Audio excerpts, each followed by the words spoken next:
Damien is a journalist and a documentary filmmaker. He is the co-founder and publisher of The Common Sense Canadian, and is co-producing and co-directing an amazing documentary that I think a lot of folks want to see called Fractured Land.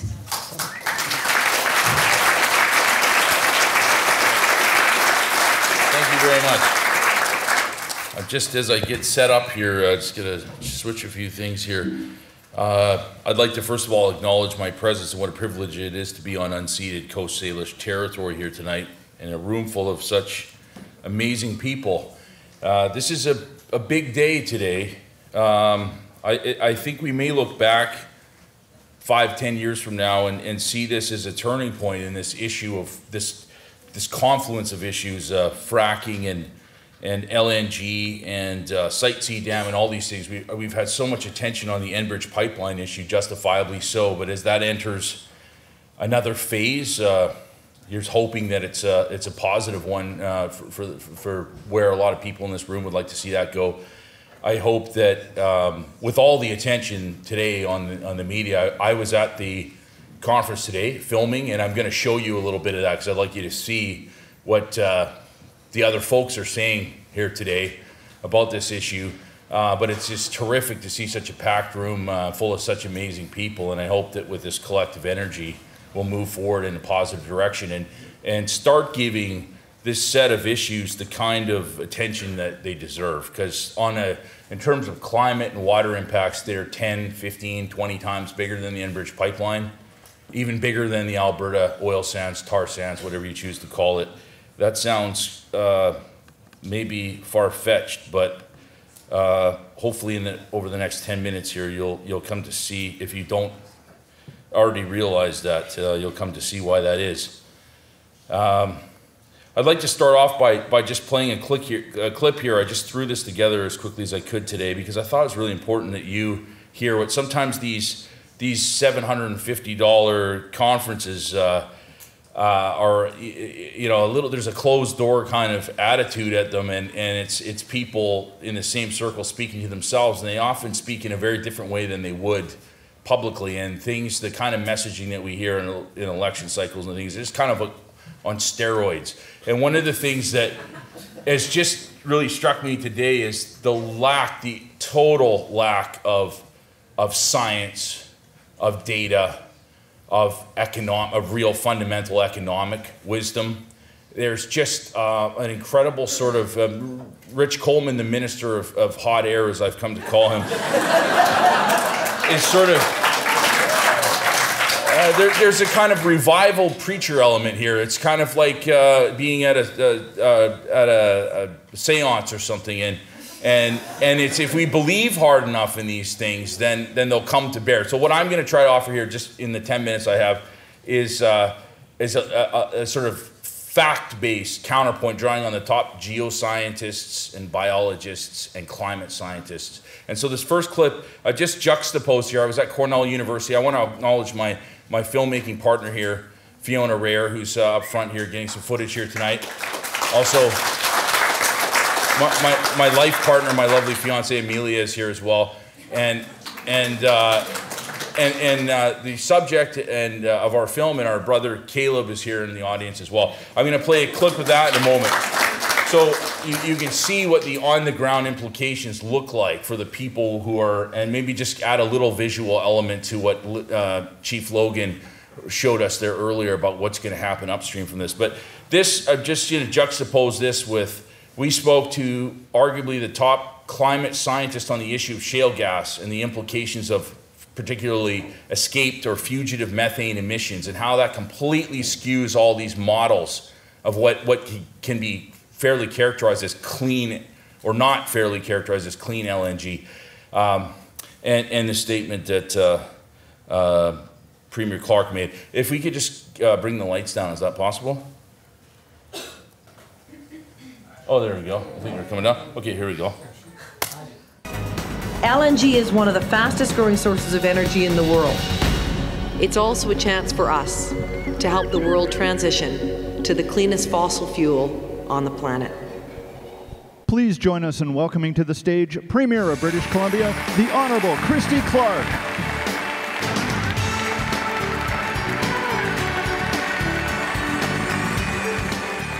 We have so much work to do together, so much ahead of us, with a generational opportunity to build an LNG industry for not just our province, but for our country. And this really is, for us, all about building a nation, creating jobs, rolling up our sleeves to take advantage of this generational opportunity to build a prosperous future for every Canadian. But it is more than just about Canada. This is about our opportunity to make the biggest change and the biggest contribution we ever have as a province to reducing greenhouse gas emissions around the globe.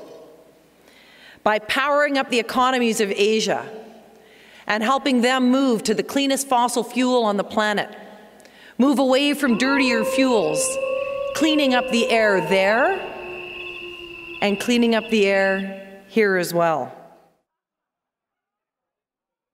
The natural gas industry and many politicians like to promote shale gas and natural gas generally as a bridge fuel that allows society to continue to use fossil fuels and yet puts out less carbon dioxide than, say, coal or oil.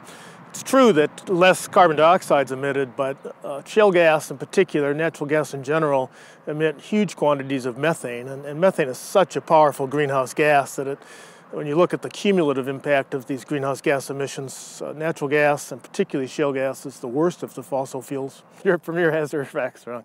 Our research suggests that at least 3.5% of the gas that's developed from shale gas formations emitted to the atmosphere is methane, possibly up to 8% or more. There's increasing science saying that at least 5–6% of shale gas is going off. When you look at it, say, it's 86 times worse than carbon dioxide in terms of its greenhouse gas emissions. It's disastrous to use this as a fuel. And using an LNG is probably the worst way to use it as well, because it takes a tremendous amount of energy to liquefy the gas to LNG. It's a lot further methane emissions associated with transporting and storing the fuel.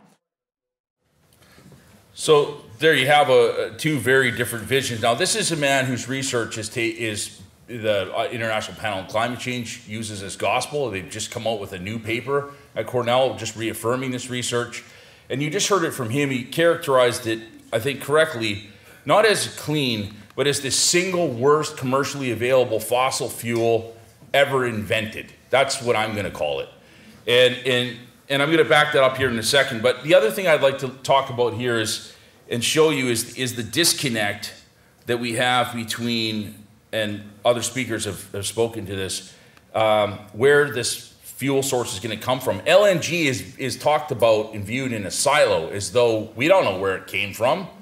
The fact that we're going to have 5 times as much fracking as we've had up until just recently in order to supply this industry is completely left out of the conversation. And so is the cultural and spiritual and lifestyle impacts on the ground, the segmentation of the landscape, the toxins, the effect on hunting, traditional fishing and hunting practices, and all these sorts of things that Indigenous peoples in these territories who have already paid a very heavy price to fuel this province and our economy for years are going to have to pay. So I'd just like to show a little 3-minute clip from our film, Fractured Land here.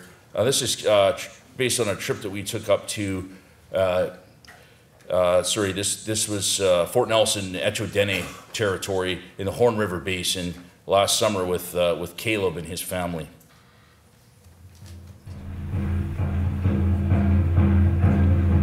Hunting in the culture that I grew up in was family oriented. My grandfathers and many of my uncles and aunties are amazing hunters. It permeates our culture. We are harvesting people as I learned it. What it is can't be distilled easily. It's like church and prayer and journey and economy and sovereign obligation and joyous pastime and communion with your ancestors and a worldview that's under attack.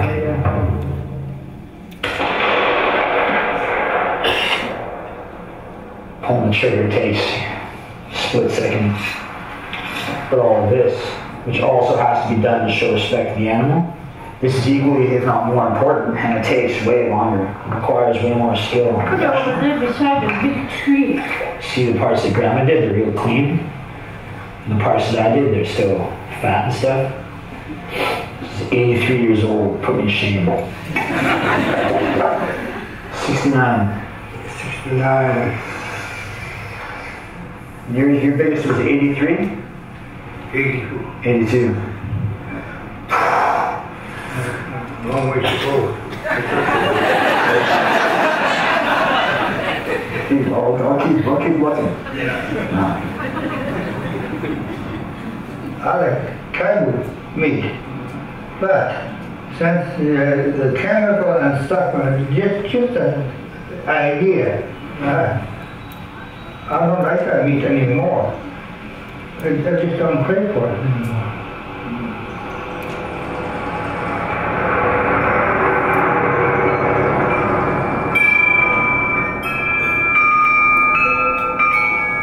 Right before we left, we were using this infrared camera to try and figure out the stuff that you can't see with the eye. We're showing Grandpa.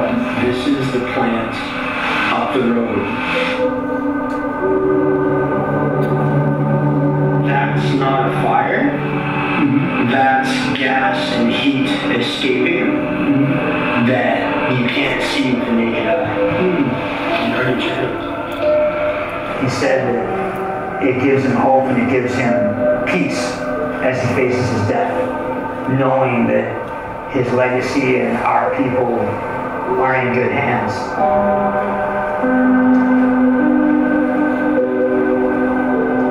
And there's no greater honor or responsibility for a young man than to hear that from your father or your grandfather. And my grandpa said it for me. So that's the human face of LNG. Every time you hear those initials, think of these people. Think of the toxic injection site right at the mouth of Caleb's grandfather's trapland that he's maintained for 80 years since he was 9 years old. And the fact that he can't eat his traditional foods anymore. I'm just going to, I've got about probably 4 minutes left here, I think. I'm gonna buzz through 2, okay. I think there's only maybe one thing here that hasn't been covered by other presenters in terms of these impacts. So I would like to just, it's at the start here. So David Hughes is the former top geologist for the federal government, the Geological Survey of Canada. He ran the federal government's National Shale Gas Potential Review. He's now retired and thankfully is independently researching, doing the best research, not just here in Canada, but even in the United States. He's advising the European Commission, major global banks on shale gas policies. And he has studied the actual data based on the first 5 or 10 years of this experiment, wellhead production data, and has painted a very different picture geologically than what we're being told about this industry. And he says that in order to fill those multiple pipelines and the 5 plants that this government is committed to build by 2021, that we would need 50,000 new fracked wells in BC. One of the reasons, and that's about twice, a little more than twice as many, or a little less than twice as many as we've had in the entire 60-year history of this industry. One of the reasons for this is what it looks like in Texas right now. This is Caleb's territory, the Horn River, Liz's territory as well. Why are we going to need all these wells? We make about 4 billion cubic feet a day of gas today. We use about half of that and export the rest to Alberta and the US. The National Energy Board has already licensed 14 billion cubic feet a day of gas. So that's 3.5 times as much as we produce today in BC. Here's some of the licenses that they've given out. Almost all this new gas today is coming from fracking. The conventional stuff is gone pretty much. This is our production here in Canada. If it wasn't for BC, we would already be plummeting here in Canada. We're propping up the national, and we're just flatlined. And there's what it takes to get up to 14 billion. That's the ramping up that's going to be required. The other thing is, these wells don't behave like conventional gas wells. They drop off in production very quickly.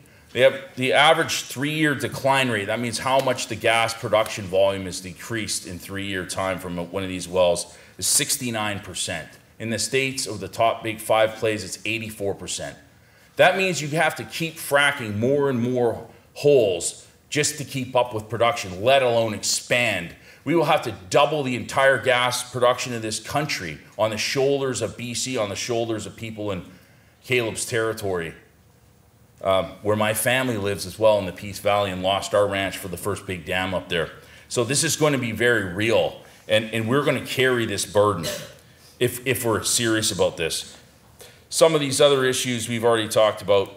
The water thing is huge, and I'm just going to leave, I think, off on an animation here. So with that 5 times as much fracking is 5 times as much water use, roughly speaking. Sure, they made a few improvements here and there, but it's still they're a pig on water, this industry, and all sorts of known carcinogens that go into that water.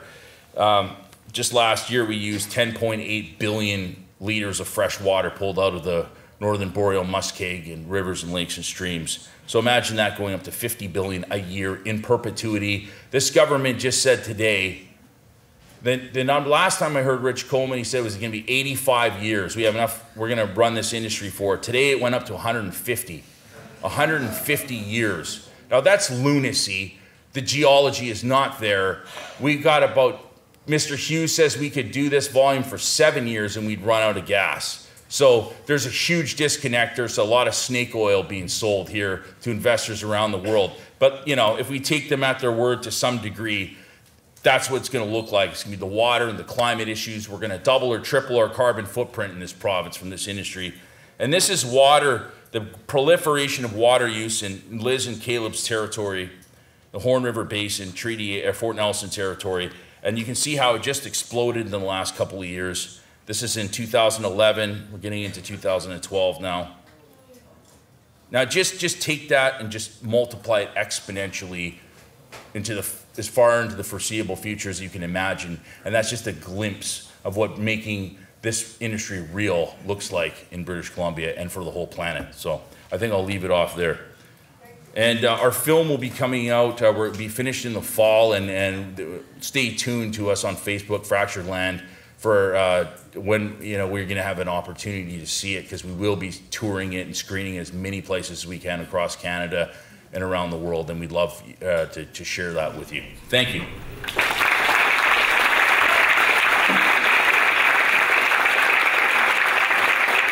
There's this extraordinary inefficient process, and if you just take a step back and look at the whole cycle of it, this is in a nutshell what LNG is. So we're going to flood a whole stretch of like 50,000 acres actually of farm and forest land in the Peace Valley to create power. We're going to take enormous volumes of water out of the northern boreal muskeg lakes, rivers, streams. We're going to pump that underground with chemicals using enormous amounts of energy. We're going to, with all these trucks and compressors and all the things that Ben was talking about, we're then going to extract that gas. We're going to send it to a processing plant. We're going to flare off a certain amount of it, use a whole bunch of energy to process it, and then pump it through compressor stations all across our province in 800-900 kilometer long pipelines. And then we're going to get it to Kitimat, and we're going to take some of that power from that dam, and we're going to let them burn enormous amounts of fossil fuels to create the power to turn this into liquid, to compress it 800 times, to freeze it, turn it into liquid, put it on a ship. That ship is then going to cannibalize probably another 7% of its cargo. It's going to burn or bleed off in order to power the voyage to get it to that Asian market. Meanwhile, there's another tanker loaded with our raw logs headed for the same place, powered by bunker diesel, to take it all to a Chinese factory where this gas then gets burned to create power to process the logs with cheap labor into tables that we then put on another ship and take all the way across the Pacific back to Vancouver, put it on a truck, powered by diesel, drive it to Walmart where we get in our single occupant vehicles because we don't have public transit, because that's not where we're putting the subsidies right now. And we're going to drive to Walmart so also we can save $5 on that table that's going to end up in the landfill 2 years later.